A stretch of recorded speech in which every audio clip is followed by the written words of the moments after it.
Have you got a box tucked away somewhere physically and mentally? And I'm talking about the UFO box, unfinished projects.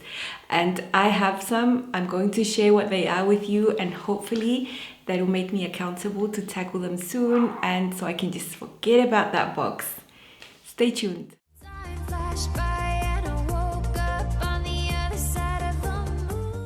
Hi sewing friends, I'm Karina from liftingpinsandneedles.com. Welcome to this channel that is all about sewing, limitless sewing.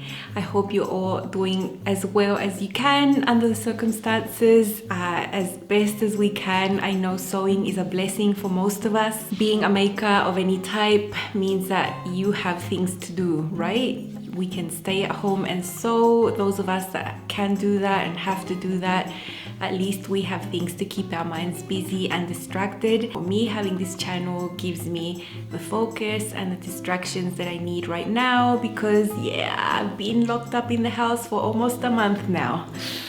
Yeah, so I have had a box full of UFOs, unfinished projects. Some of them I've even brought from Bolivia. This is our third year here in Brazil.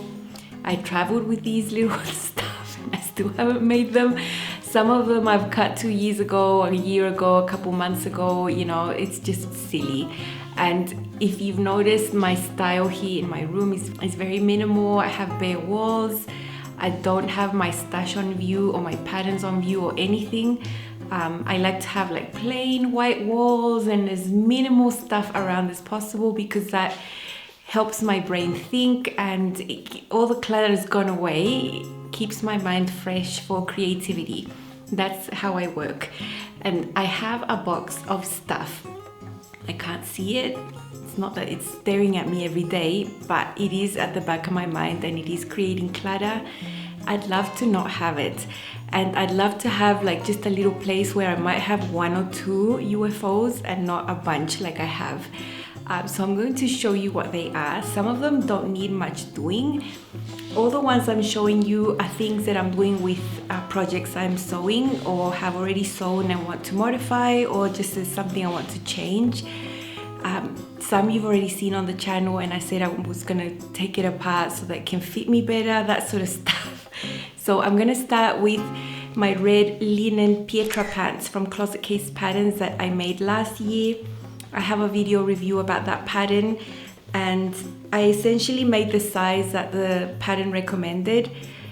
I didn't make a muslin, you know, and if you've seen my recent jean making video, you would have seen me highly suggest making a muslin for any jean or, you know, pants. Really, you do need one. Well, you know, I didn't think I needed one back then because I thought the style was forgiving. You know, there's an elastic at the back. I thought it was gonna be fine. The pattern does say that it's high-waisted, but because my rise is longer than the standard, usually styles that are described as high-waisted are not high-waisted on me. They hit me at my natural waist. But actually these are mega high-waisted because even having a longer rise like I do, these were like, yeah, super uncomfortable. I just don't like the look. I feel really uncomfortable in that. And when I made the shorts, I went down a size. I dropped the rise from the top by 3/4 of an inch, and that was the perfect fit for me. So I have deconstructed my red linen pants. I have the side seams partially undone and the serging thread as well, because that was serged together there. So partially there. This is the front that has the pockets, as you can see. If you match these up, the back is shorter than the front because there's a waistband, and on the front there's a facing. So this goes on the front and the waistband only goes on the back. And when you have all that assembled, everything's gonna fit. So what I need to do basically here on the top of this curved waistband for the front, I'm just gonna shave off 3/4 of an inch, and I'm gonna shave off 3/4 of an inch to the top here, both front and back. That will make the waistband, everything match up perfectly. I already know this because I've already done this, and I just need to get this done. I've had them deconstructed like this since last year, and it's ridiculous. You know, I want to wear them around the house maybe for now, but they are creating clutter in my mind and I wanted to get them done. I also cut a few months ago another pair of Pietra shorts, and I have everything interfaced, the pocket pieces. The pocket piece is huge, and I do this method where I use lining fabric, the part that you don't see inside, and that's how I save fabric here. So I mean, I have everything ready. The facings are interfaced. It's just a matter of me getting to sewing it, and because I've already sewn it a couple of times, I don't have to go and get the instructions. I just know what to do and how to put this together, so it shouldn't take that long. So yeah, when I have them, I will show them to you. Now I have 5 things here of the same, and you're gonna laugh. In 2017, I made a bunch of Sylvia robes from Sew Over It. I'll put a picture here of the pattern. They did have a name change of the pattern because of the controversy of the name it had originally. So controversial, I don't even want to name the word. I don't name it anymore. I don't say that is the type of sleeve or any type of sleeve that looks like that. I'm just calling them drop shoulders or dolman sleeves, that sort of thing. Anyway, I made a bunch. Now I have 4 that are the same as the pattern was. So they have a dropped shoulder there. Maybe you can see the seam there, and then they have a sleeve.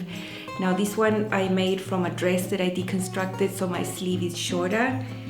And I have this one that I made from a blouse that I cut away and made into this. Now this one already is missing the sleeve piece, and that is what I want to do with all of them.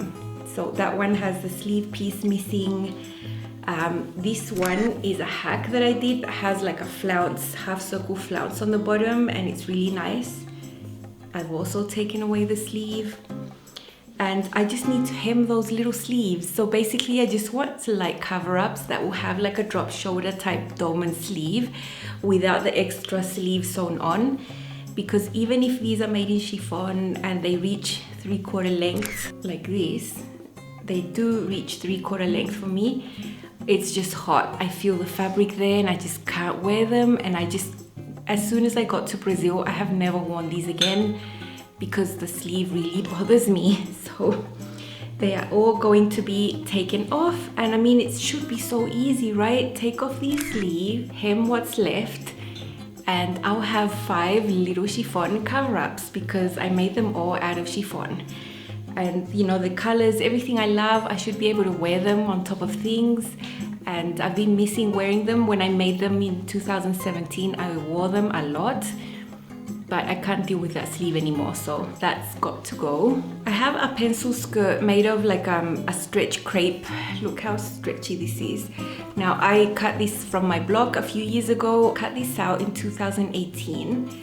And I have even darts there. You can see the back darts are drawn because even though this is a stretch fabric, it's quite a structured type of knit. So I am sewing the back darts.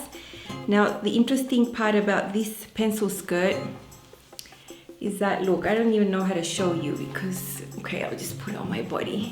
This is the center panel and it's got stripes going down, and then it will have black and black on each side. So that's how the front is gonna look. See, black, black, and the stripes going down in the middle, and then the back is just a plain black. And I think it's cool. This is a same fabric I had a scrap of when I made a toaster sweater hack that I made into a jacket full of stripes. I'll put a picture of whatever pattern I mentioned. And in that time, I had that little piece left and I cut out that skirt thinking, you know, I could wear these together. I tend to make sporty things like hoodies and jackets with the aim of always dressing them up and being able to wear them in a more formal way with skirts and heels and things. And that was the plan, to have that jacket and this matching skirt that had the stripes made from the same fabric.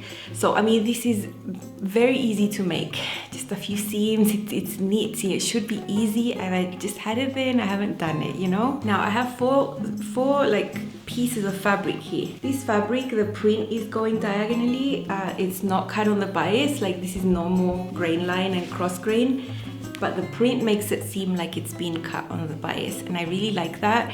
And I made an Orla dress from French Navy Now in 2017. I had seams in the middle, you know, so that there would be chevron like that, but I didn't match up the chevrons properly. I don't know, I thought I had, but when I looked at it, it was just off and all wonky. And I wore the dress a few times, but I decided to like just take it apart.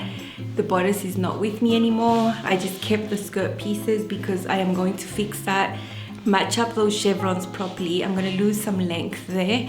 So this will probably be good for making a top of some type, a tank top, and it'll have chevrons in the middle like that. It'll look like it's on the bias, but it's not. It's just the print is diagonal like that. So I brought this with me all the way from Bolivia, these scraps. I still have them. I still like them. In a little bag here, I cut out last year a Kawai top. Kawai top is a pattern from Itch to Stitch that I made in the top version because the pattern is for a top, right? So I made a green one and a flowery one. And I actually was wearing that top yesterday when I filmed my jeans video, the Eddie Stone jean video from Itch to Stitch. If you haven't seen that, go and have a look. But I always knew I was going to make a dress because I always make dresses out of top patterns and vice versa. And so I've cut a long Kawai top, like a dress. And I don't even know what's what here. Oh, okay, so this is the front piece. I don't want to touch it that much because it might deform. This is the front.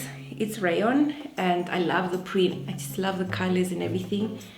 There's a little pleat in the front and I've already got it pinned and marked, and this is ready to go. And I don't want to touch this too much because, you know, I don't want anything stretching out. But I have the back piece, all the little loops here for the buttons. It's all ready to be made, you know, so I might as well make it even if I'm not gonna wear a nice dress out for a long time. I always enjoyed making this pattern. It's got so many nice features with this like yoke in the middle here and all the little loops with the buttons. It's a fun make, and because I've made it already twice, I don't have to go and look how to do it because I remember, you know. I have in a little bag cut out from this outrageous athletic wear fabric a sports bra, and look, this is the back of the sports bra. It's got a racer back, and this is the strap that comes over to the front, and I've got it cut in double layers with the lining. I've got black lining to use here. It's just all ready to go. And I should be able to make that. It's a power sports bra from Green Style Creations. It should be a nice, comfortable sports bra that would be good enough to go for a walk or for lifting weights, not for high impact at all. And I wouldn't ever like want to make a really specialized bra for running because it's not gonna work. I'd rather just buy the proper running bras. And I have a few that I only reserved for running. They really hold the bust in place and there's no movement or shaking or anything whatsoever.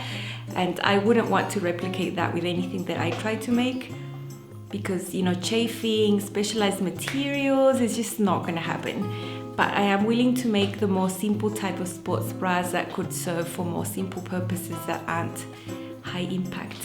And the other day I showed you one of my skirts from the Cebu Skirts collection, the wrap skirt that I made from athletic wear material.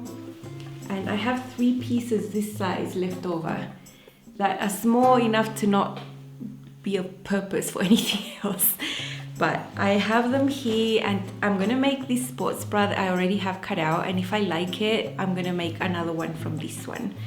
So I've just put them all in the same bag so I don't forget that that's the purpose of that little scrap. When I was back at home with my parents in the summer in Chile, I printed out a PDF pattern. I actually won on a Facebook group sewing contest, and I was able to choose a pattern for free from a pattern company I hadn't heard about, Pattern Union from Australia, and I chose a Sumeko dress. And it's a simple neat dress, but it only has one seam and it's just the center back seam. So it's like one full extended piece that includes the arm side, the neckline, everything. And then you just sew a center back seam and voila, you have a dress. And you know, this is really silly. I had only 1 meter of fabric and the dress would have turned out really short. So I made partially this at my parents' and I added a yoke piece. Look, this blue bit there, this is blue navy ponte Roma that I had a scrap, and I drafted this yoke to include part of the shoulder from the front without having the shoulder seam there, and that's how it comes over here. So I did that hack, and I've got it all sewn. I've got the back seam sewn and it fits amazing. I just can't believe it was drafted this way, that it's got no side seams, but the waist goes in, the hips go out. It's just amazing. And all I have to do with this one is hem it, and I have these little ponte facings to put on there. It's not bias binding, it's not binding, it's actual facings that I cut out because I thought it was going to look better having this ponte that is structured to have facings. I don't frequently do facings for knit projects at all unless it's a really structured fabric like ponte. So it's silly, just put these on, hem it, and I'll have another nice dress to wear. And you know, when I finish this, I will show you more about this pattern because it's so cool. You just find some nice fabric, cut it out, sew one seam literally, and then do your neckline, your arm side, your hem, and you're done. I think it's brilliant. In the summer, I also cut out 2 skirts. So I had grand plans at my parents' house, and I went on this cutting spree at first and had a bunch of stuff cut out, and I don't do that anymore. I try not to do that because that's how I end up with these bags of stuff, because I lose interest. So now I try to just cut 1 or 2 things at once, not more than that, because that saves me from having more UFOs than, you know, what I used to have. I used to go on these cutting marathons. Yeah, it's not my thing anymore. I'm usually changing the way I do things, seeing what works best, and definitely cutting out a lot of stuff is not the best for me. But I did cut out 2 skirts. I ran out of time, and actually I did have to prioritize being with my family. I don't see them for the whole year, and I was fine with leaving these. I just brought them along in their little bag, and it's the Goldie skirt from Star Arc. I love this skirt. It's got these really interesting seam lines on the hips, like curved, and this is a type of pattern that would be more difficult to blend between sizes. Like if you were different sizes for the waist and hips, it would be harder to blend and adapt the pattern pieces to fit. And I have already cut it out, and I'll show you. Look, I've even got the facing pieces for the zipper on the front already interfaced, and it's a lightweight denim with polka dots. So yeah, everything is done. Look, these are the panels that go on the side. See how rounded they are? So yeah, if you had to adapt and make the hip wider, you would have to adapt, slash this pattern in half here, add here, and just, yeah, not that straightforward. Doable though, doable, but not straightforward like you would on other styles where the lines are just more straight up and down, you know? So I have that one cut out. That one's gonna have a zipper in the center. And when I was cutting out, I cut out another one in this navy ponte. And it's just the same thing, it's just navy, and it's structured knit. So I was interested in showing you what the difference was gonna be between sewing a pattern design for woven and also using a structured knit, and how that might be different in the construction and how the skirt feels. So I might as well make them, you know, they cut out, I've got the zippers, there's no excuse. So I hope that was interesting for you to see, have a nosy into my secret UFO box. I hope to get some of these done. None of these are especially difficult stuff to do. I would say most of them are pretty mindless type sewing, except for the sports bra, because I've never made one before. I'm gonna have to go into the instructions and actually have a good look to see how everything's done, the order of events there, but otherwise I'm not like anxious about that at all. So I have another video planned of this nature where I'm going to share with you a pile of things I'm planning to make from thrifted items. I don't know if I would call them refashions. Maybe some of them will be. I'm really careful about throwing refashion around. For me, a refashion has to do with getting a thrifted item or whatever, or maybe something you made yourself that you don't like anymore, and making quite a nice creative change on the piece. So I wouldn't say shortening it or refitting it to myself is a refashion as such. It might be just a resizing. using thrifted materials. So I have a pile of those I'm going to share with you too, so look out for that video too. I hope that when you saw this one you are well. Thank you so much for joining me for this little while today, and I'll see you soon. Bye and happy sewing.